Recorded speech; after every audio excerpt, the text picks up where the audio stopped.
제가 전도사 때 그 사역했던 교회에서 있었던 일인데요. 어느 분이 세 가족분이십니다. 교회에 오셔서 엄청난 경험을 하셨습니다.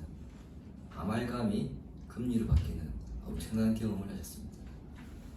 그런데 이분이 이제 그런 경험을 하고 집으로 돌아가셨는데 그 주간에 집안에 큰 교통사고가 있었습니다. 그분이 어떻게 했을까요? 그 다음에 그 길로 교회를 끊으셨습니다. 여러분, 이런 일들이 우리 가운데 종종 일어나는 일들입니다. 어떤 분들이 교회를 다니지 않던 분들이 교회에 와서 내가 이제 믿기로 결단하는 순간에 의외로 우리는 예수 믿는 복 받는다고 하니까 좋은 일이 일어날 것 같은데 의외로 좋은 일이 일어나는 것이 아니고 예상치 못하고 당황스럽고 혼란스럽고 때로는 절망과 좌절 가운데 빠뜨리게 하는 일들이 나타납니다. 이유는 사단이 가만두지 않기 때문입니다. 계속 그 사단의 권세 아래 살다가 이제 내가 예수 권세의 이름으로 살겠다고 선언하는 순간에 사단의 권세는 그걸 놔두지 않습니다. 이게 여러분 신자의 삶입니다. 우리 정치인들도 그렇잖아요. 야당에 있다가 자신의 정치적인 이득에 따라서 여당으로 가는 순간에 어제까지는 동지였는데 오늘부터 적이 되는 순간 어떻게 합니까? 공격합니다. 생명과 평화가 확장되느냐 아니면 원망과 어두움이 확장되느냐, 이 싸움은 우리가 살아가는 순간에 늘 맞이하게 되는 것이고요. 평생 있게 될 것입니다. 이 싸움이 시작되면 신자는 물러서지 않고 하나님의 나라를 확장해 나가도록 해야 합니다. 하지만 이 싸움이 결코 쉽지 않기 때문에 그 싸움이 시작될 때 신자는 어떻게 해야 되는가, 그 태도를 우리가 오늘 본문을 통해서 배우게 됩니다. 바울과 바나바, 디모데와 누가가 하나의 선교팀을 이루어서 빌립보에 들어와 루디아를 만나게 되었습니다. 그리고 루디아의 관건함으로 이제 그 집에서 머물면서 복음의 접촉점들을 만들어 나가기 시작합니다. 16절을 다시 보시기 바랍니다. 우리가 기도하는 곳에 가다가 점치는 귀신 들린 여종 하나를 만나니 점으로 그 주인들에게 큰 이익을 주는 자라. 루디아가 개종한 이후 바울 일행은 이제 루디아의 집에서 교회를 세웠기 때문에 그곳에서 예배를 드립니다. 하지만 안식일이 되면 여전히 이 바울 일행은 루디아를 만났던 그 강가, 그 기도 처소로 갑니다. 그곳에 여전히 유대인들이 많은 사람들이 있기 때문에 그들에게 복음 전할 기회를 찾기 위해서 간 것입니다. 한 번은 가는 도중에 귀신에 들려서 점치는 여종을 만납니다. 우리 성경에 귀신 들린 여종 이렇게 되어 있는데 피톤이라는 영에 사로잡혀 있는 여종입니다. 피톤은 그리스 신화에서 미래를 예언하는 아폴로 신의 뜻을 인간에게 전달하는 비단뱀입니다. 그만큼 우리 표현으로 용하다고 알려져 있는데 특이한 것은 이 여종의 주인이 하나가 아니라 여러 명이라는 거죠.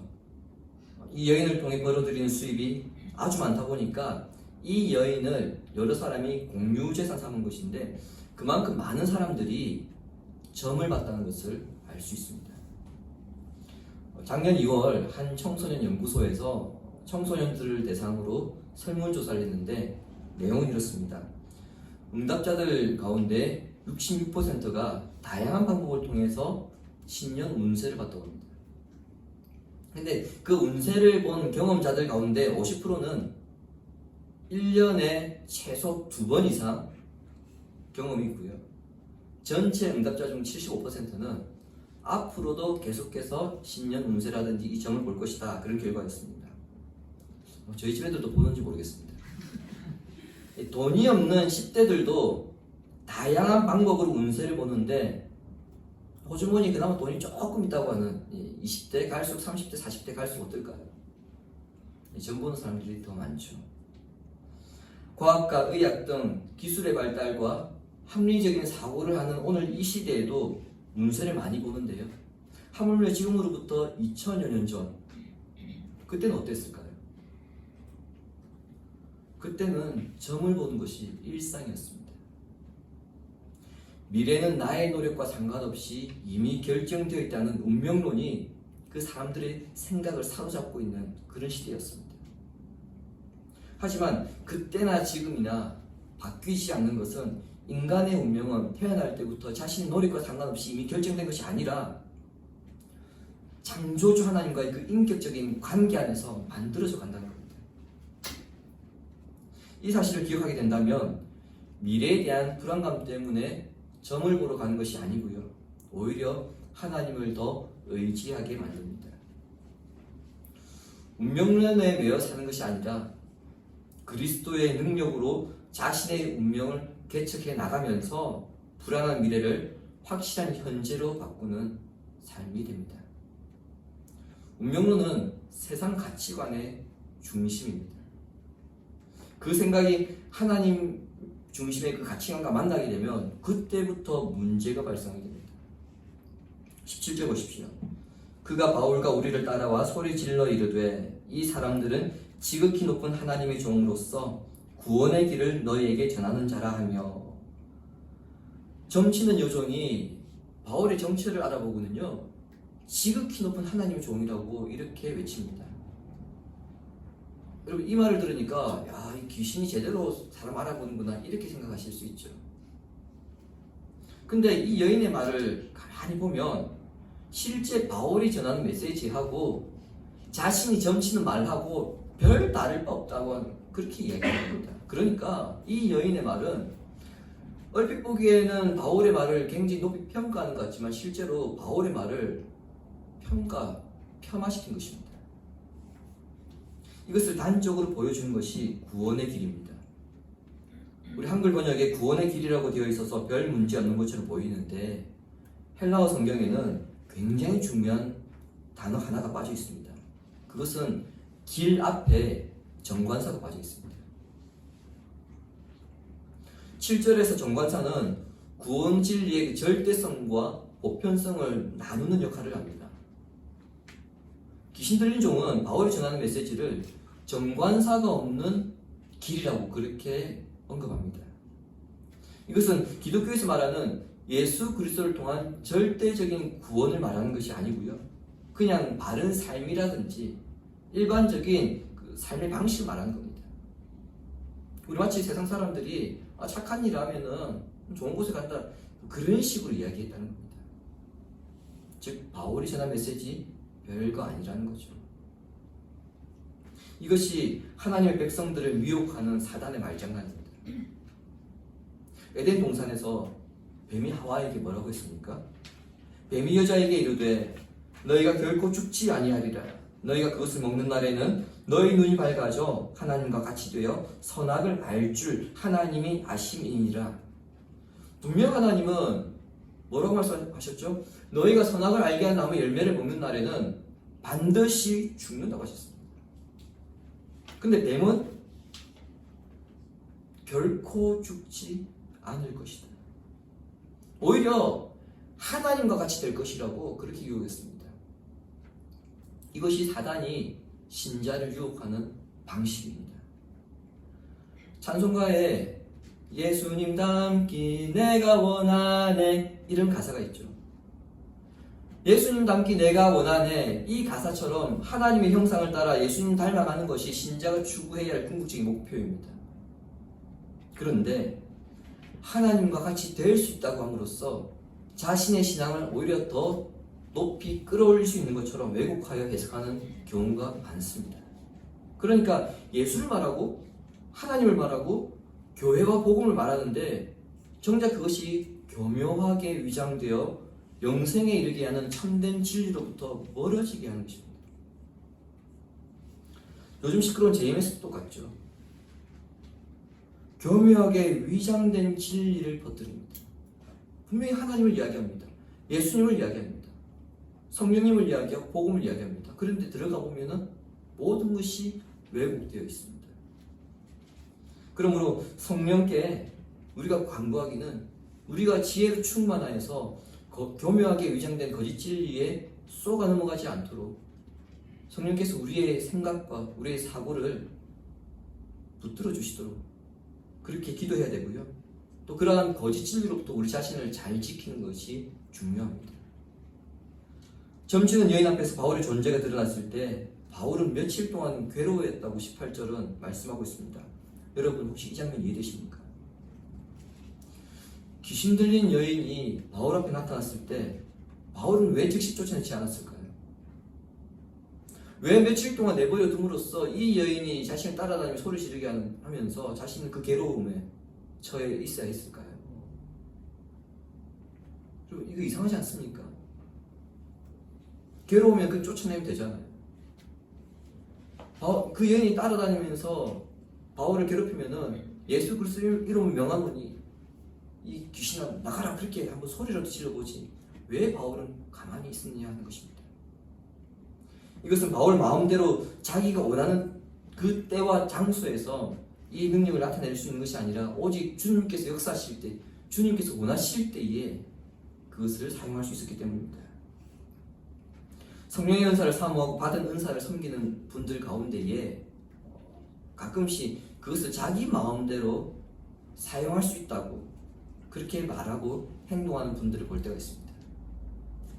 그런데 그것은 대단히 위험한 생각입니다.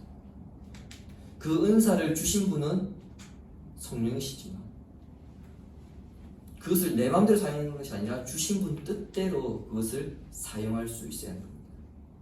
때로는 내가 이것을 사용할 수 있지만 그 때가 아니라면 그때는 절제할 줄도 알아야 한다는 것입니다.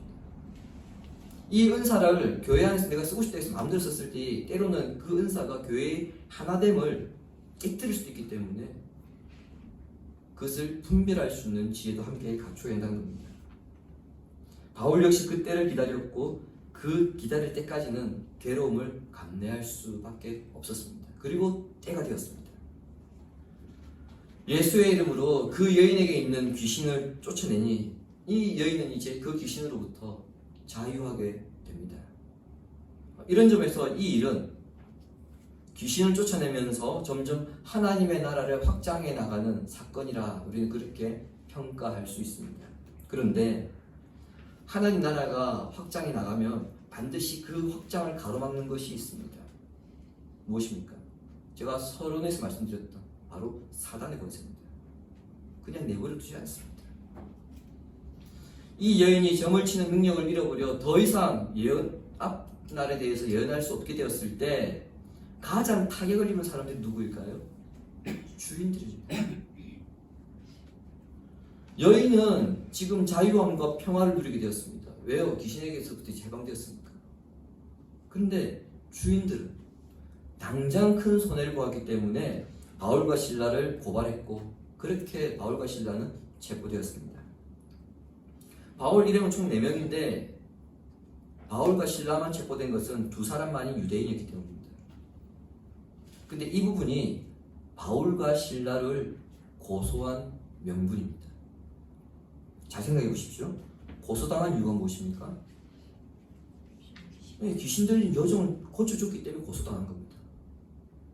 그런데 이 사람들이 로마 정부에 바울과 실라를 고소할 때는 이 사람이 우리의 소득원을 끊어버렸다 이렇게 이야기하지 않습니다. 다른 이유를 냅니다. 2가지를 말하거든요. 20절과 20절입니다. 한 가지는 우리 성을 심히 요란하게 만들었다는 겁니다. 이것은 로마 식민지인 빌립보의 치안을 혼란케 한다는 것으로 정치적인 범죄를 몰고 간 겁니다. 2번째는 로마 사람들이 받아들일 수 없는 풍속을 전한다는 것으로 이것은 종교적인 범죄로 몰고 간 겁니다. 특별히 20절에 이 사람들이 유대인인데 이 부분은 많은 아쉬움 남는 그런 번역이거든요. 정확한 해석은 이 사람들이 유대인이기 때문인데 이런 뜻입니다. 즉 이 사람들이 유대인들이 아니라면 이곳에서 이런 행동을 하지 않았을 것이다.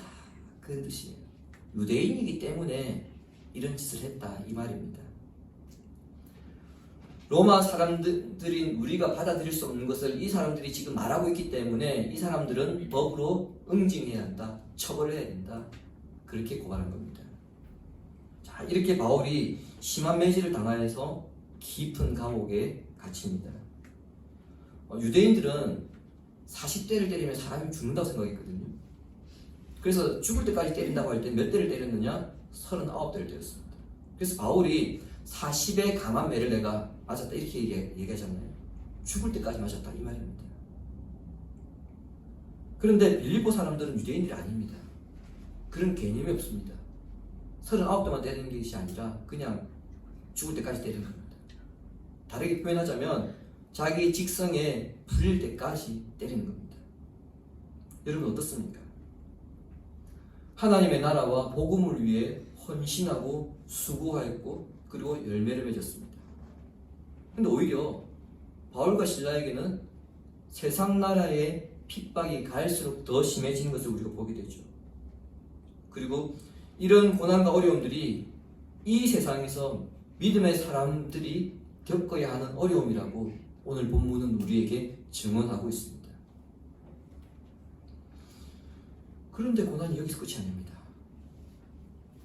로마 제국의 감옥은 일반적으로 일반 범죄자들과 중범 범죄자들을 나누는 그렇게 감옥을 나뉘게 됩니다. 바울과 실라는 우리 본문에는 그런 구분이 없지만 헬라어 성경에 의하면 안쪽에 있는 감옥입니다. 그러니까 일반 범죄자들은 바깥쪽에 수용을 하고요. 중범죄자들은 안쪽에 수용을 하거든요. 그러니까 바울은 중범죄자들이 갇히는 그곳에 수용됐다는 얘기입니다. 더구나 오늘 본문에는 발에 뭘 찾습니까? 착고를 찾습니다. 그 착고가 뭐냐면 탈출을 방지하기 위해서 이런 나무가 있으면요, 이 나무에다가 구멍을 뚫어서 그 구멍 사이에 발을 넣는 거예요. 근데 이 구멍이 넓으면 넓을수록 고통스러운 겁니다. 다리 안 째지는 사람 보십시오, 여러분. 다리가 안 째지는데 구멍이 넓으면 어떻게 될까요? 다리가 이렇게 되는 거예요. 얼마나 고통스럽겠습니까? 그러니까 바울과 실라를 완전히 중범죄자 취급한 겁니다. 재판도 없이 자신의 제목이 뭔지도 모르고 그냥 수도 없이 맞고 감옥에 갇혔는데 이 과정에서 바울과 실라가 한 번도 항의를 하지 않습니다. 37절에 기록되어 있듯이 그가 로마 시민임을 밝혔으면 이 정도 고난까지 당하지는 않았을 겁니다. 왜 그는 침묵하며 이 고난을 당하고 있을까요? 자신이 로마 시민임을 밝혔으면 이런 고난 안 당해도 됩니다. 정식 재판을 받았겠죠. 근데 왜 바울은 이 고난을 당해야 했을까요? 그 이유를 우리가 정확히 알 수 없습니다. 다만 분명한 것은 바울이 자신의 신분을 밝히면서 이 위기를 벗어나기보다는 침묵하면서 묵묵히 고난을 감내하는 것이 좋겠다고 하는 그러한 생각을 하나님께서 바울에게 주셨다는 점입니다. 이것을 추측할 수 있는 것이 바로 다음에 나옵니다. 25절 보시기 바랍니다. 한밤중에 바울과 실라가 기도하고 하나님을 찬송하며 죄수들이 듣더라. 아멘. 두 사람이 한밤중에 기도하고 찬송했는데 죄수들이 들었다고 했거든요. 두 사람은 이 상황에서 무엇을 위해 기도했을까요? 여러분이 이 상황이라고 한다면 여러분 무엇으로 기도하겠습니까? 얼른 이 감옥에서 나가게 해달라고요? 그렇게 기도했을까요? 만일 그게 기도 제목이었다면 처음부터 자신이 로마 시민권자임을 밝히면 됩니다. 그리고 그런 기도 제목이었다고 한다면 잠시 뒤에 보겠지만 감옥 문이 열렸을 때 나갔어야 합니다. 그런데 바울과 실라는 감옥 문이 열렸음에도 불구하고 이 사람들은 그 자리에 그대로 있었습니다. 이런 점을 비춰볼 때 그들이 기도한 것은 하나님께서 우리로 하여금 이곳을 나가게 해주십시오. 그것이 아님을 알 수 있습니다. 귀신을 쫓아내고 고소를 당하고 체포를 당해서 또 매도 맞고 감옥에 갇히기까지 이 모든 일련의 과정들이 하나님의 경륜에 의한 것이라고 한다면, 하나님의 크신 계획에 의한 것이라고 한다면 이 고난과 불편함 역시 하나님의 목적을 이루어가는 한 과정임을 확신하고 이 고난의 시간과 이 고난의 자리를 잘 감당할 수 있도록 그들은 기도했던 겁니다. 그것을 깨닫고 나니까 비로소 바울과 실라 입에서 찬송이 나왔습니다. 무슨 일을 만나든지 만사형통하리라, 그 찬송가의 가사처럼 이 고난의 상황에서도 하나님의 말씀, 하나님의 경륜이 이루어지게 될 것을 확신하면 그때서야 입에서 찬송이 나옵니다. 여러분도 그런 경험이 분명히 있을 줄 압니다.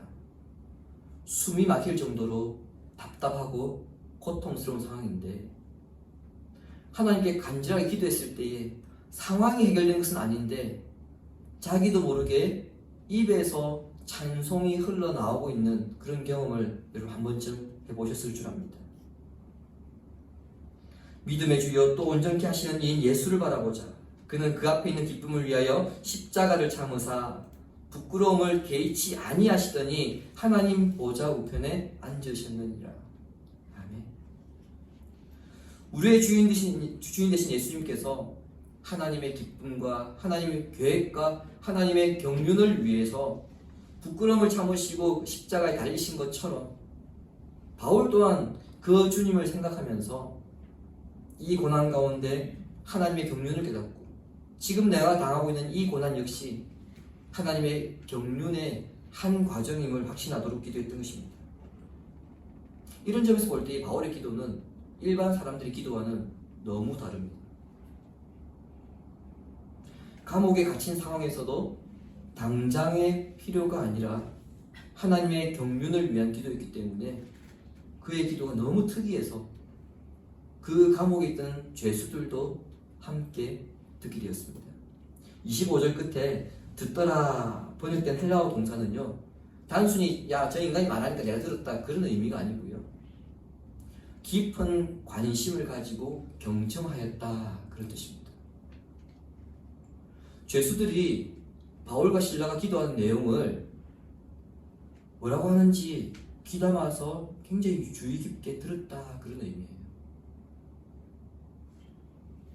바울과 실라가 한밤중에 기도하고 찬양할 때에 큰 지진이 일어나 감옥의 기초들이 흔들리고 그리고 감방의 모든 문들이 열리고 모든 죄수들의 발에서 착고가 풀려집니다.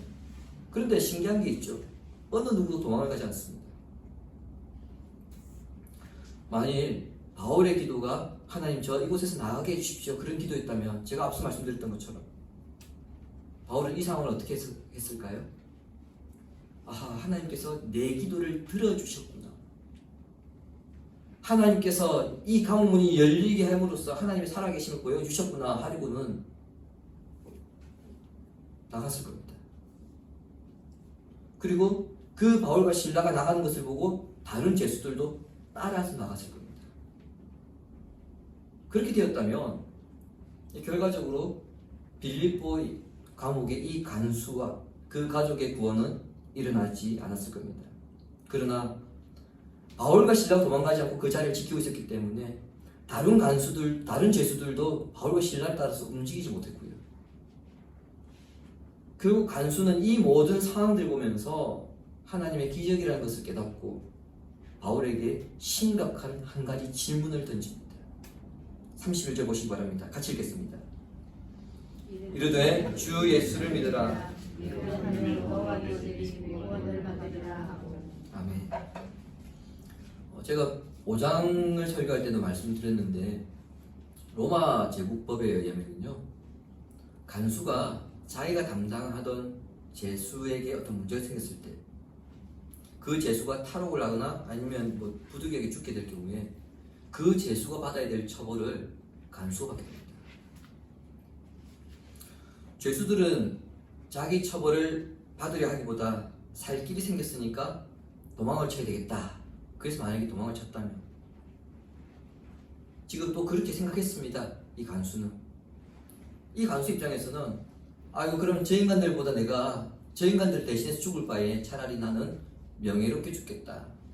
그 생각으로 지금 죽음을 스스로 선택하려고 합니다. 여러분, 이것이 이 간수가 살아왔던 삶의 방식이고요. 그 당시 세상의 가치관이었습니다. 그런데 간수의 눈에 비친 바울과 실라는 어떻습니까? 마치 다른 세상을 살고 있는 사람처럼 보였습니다. 그것이 자신이 지켜왔던 세상의 가치관을 송두리째 뒤흔들어 버립니다. 그래서 나온 고백이 뭡니까? 우리가 어떻게 해야 구원을 받을 수 있을까입니다. 그는 분명 지금까지 구원이 무엇인지 알지 못했습니다. 그러나 고난 가운데서 의연하게 대처하는 두 사람의 모습, 세상과 다르게 살려고 발버둥치고 있는 이 두 사람의 모습을 보면서 바울이 추구해왔던 그 신앙에 대해서 사모함을 가지게 되었던 것입니다.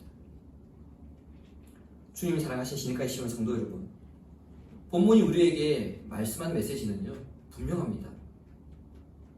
당신의 삶이 세상 나라를 살아가는 삶과 접촉점이 될 때에 과연 세상 사람들이 당신을 바라보면서 어떤 의문을 가지는가 생각해보라, 이거입니다.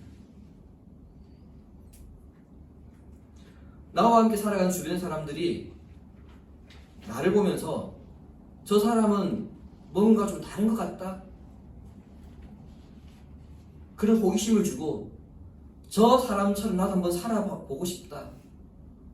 그런 마음이 들도록 사람들의 상식을 흔들고 그들의 마음을 감동을 주고 또 그들에게 전율을 느끼게 만드는 것, 또 충격적인 삶을 살게 하는 것, 그런 삶을 통해서 하나님의 나라는 점점 더 확장되어 가는 것입니다. 바울이 간수에게 한 말, 주 예수를 믿으라. 그리하면 너와 내 집이 구원을 받으리라. 이 말은 지금까지 당신이 살고 있는 세상과 전혀 다른 세상이 있다, 이것을 선언하는 말입니다. 또 다른 세계가 있다. 너는 지금 이게 전부 다인 줄 알고 있었지만 봐라, 분명 다른 세계가 있다. 그 세계를 보고 그 세상의 가치관을 가지면 너희와 다른 삶을 살 수 있다. 이걸 지금 바울이 보여주고 있는 겁니다. 이 선포를 하는 사람들이 하나님 나라의 사람들이고요. 이 선포를 위해서 우리는 오늘 이 시간을 살아가고 있는 것입니다. 세상의 가치관이 우리 신앙 안으로 침범해 올 때에 그 가치관에 의해서 나의 신앙이 무뎌지지 않도록 예수 그리스도를 더욱 온전히 붙들어야 합니다.